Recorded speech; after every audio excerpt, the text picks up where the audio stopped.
कभी सोचा है, एक हल्की सी फुसफुसाहट और एक जोरदार चीख, आखिर इन दोनों में फर्क क्या है?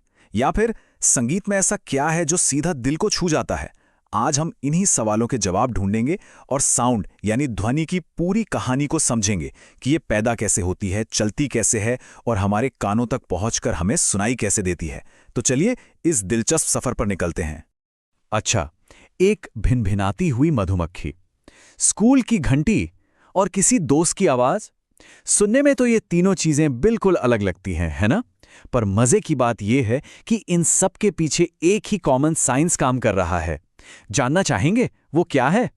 इसका जवाब है वाइब्रेशन। जी हां, कंपन।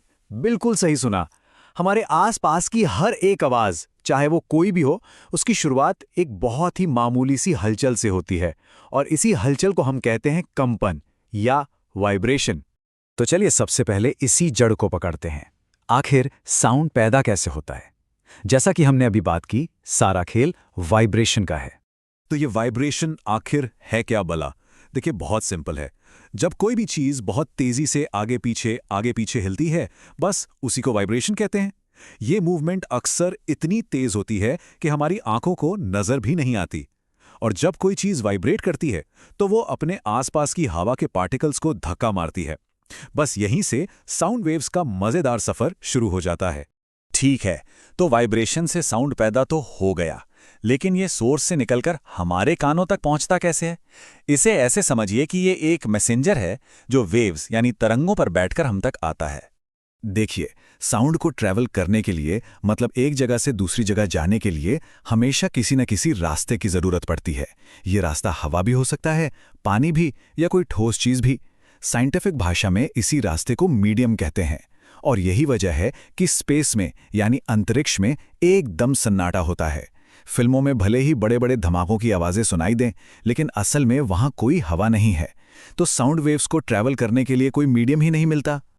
अब ये जो साउंड वेव्स हैं, इनके चलने के दो खास तरीके होते हैं। एक है ट्रांसवर्स वेव। इसे समझने के लिए स्टेडियम वाली मैक्सिकन वेव याद कीजिए। लोग अपनी जगह पर ऊपर नीचे होते हैं, पर वेव आगे बढ़ती जाती है ना? दूसरा तरीका है लॉन्गिट्यूडनल वेव। इसमें जैसे किसी स्लिंग के खिलौने को धक्का दें तो वो सिकुड़ता और फैलता हुआ आगे बढ़ता है। पार्टिकल्स भी उसी दिशा में आगे पीछे होते हैं जिस दिशा में वेव जा रही है। और साउंड ज्यादातर इसी दूसरे तरीके से ट्रैवल करना पसंद करता है। चलिए अब एक और मजेदार सवाल पर आते हैं। एक कोयल की मीठी आवाज और एक शेर की दहाड़, दोनों ही वाइब्रेशन से पैदा होती हैं, पर फिर भी इतनी अलग अलग क्यों लगती हैं? इसका राज छिपा है साउंड के अपने कैरेक्टर में, उसकी अपनी प्रॉपर्टीज में। इसकी पहली खूबी है एम्पलीट्यूड। इसे आप साउंड की ताकत या ऊंचाई समझ सकते हैं। जितना जोरदार वाइब्रेशन होगा, साउंड वेव उतनी ही ऊंची और ताकतवर बनेगी। बिल्कुल वैसे ही जैसे शांत पानी में छोटा सा पत्थर फेंकें तो छोटी लहरें बनती हैं और बड़ा पत्थर फेंके तो बड़ी लहरें। तो इसका सीधा सा मतलब क्या हुआ? मतलब ये कि जितना ज्यादा एम्पलीट्यूड, आवाज उतनी ही ज्यादा लाउड यानी तेज होगी। जब हम लोग अपने फोन या टीवी का वॉल्यूम बढ़ाते ना, तो असल में हम साउंड वेव्स के एम्पलीट्यूड को ही बढ़ा रहे होते हैं। अच्छा, अब आते हैं साउंड की दूसरी खासियत पर, और वो है फ्रीक्वेंसी। फ्रीक्वेंसी का मतलब है वाइब्रेशन की रफ्तार।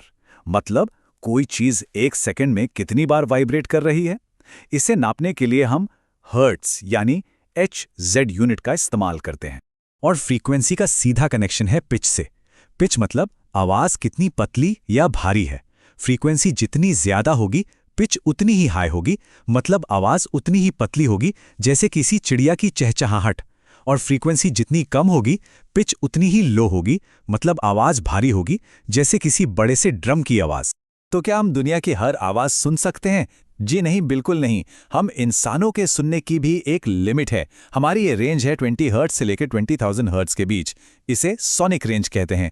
इससे कम फ्रीक्वेंसी वाली आवाजें, जिन्हें इंफ्रासोनिक कहते हैं, वो हाथी जैसे जानवर सुन सकते हैं, हम नहीं। और 20,000 हर्ट्ज से ज्यादा की आवाजें यानी अल्ट्रासोनिक, वो चमगादड़ जैसे जीव सुनते हैं। वो भी हमारे लिए सुनना मुमकिन है। तो ठीक है, साउंड वेव ने अपना सफर पूरा किया और हमारे कानों तक पहुंच गई। पर कहानी यहां खत्म नहीं होती। इसके बाद क्या होता है? हमारा दिमाग इस वेव को आवाज के तौर पर कैसे समझता है?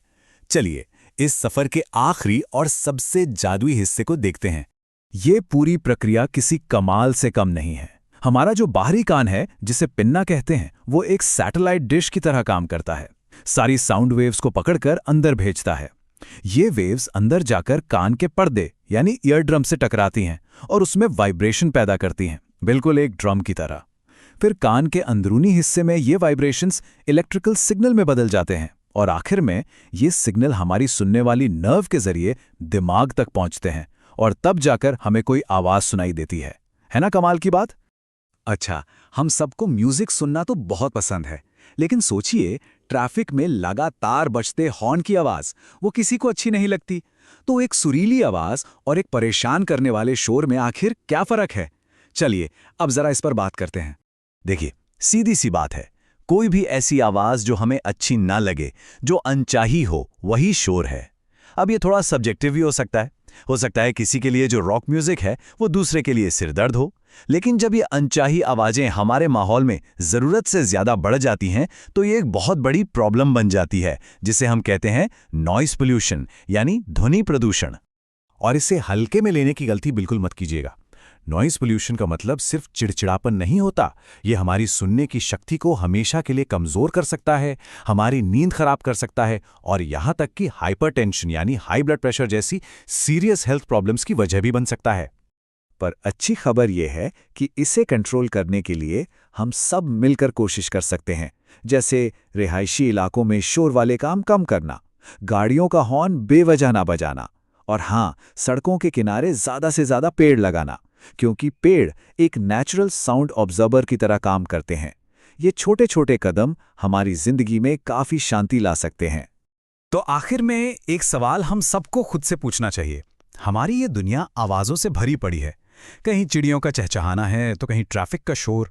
हम सब मिलकर इस साउंड के माहौल को कैसा बना रहे हैं? और सबसे जरूरी सवाल, हम इसमें से क्या सुनना चुन रहे हैं? इसका जवाब कहीं ना कहीं हम सबके अपने हाथों में है।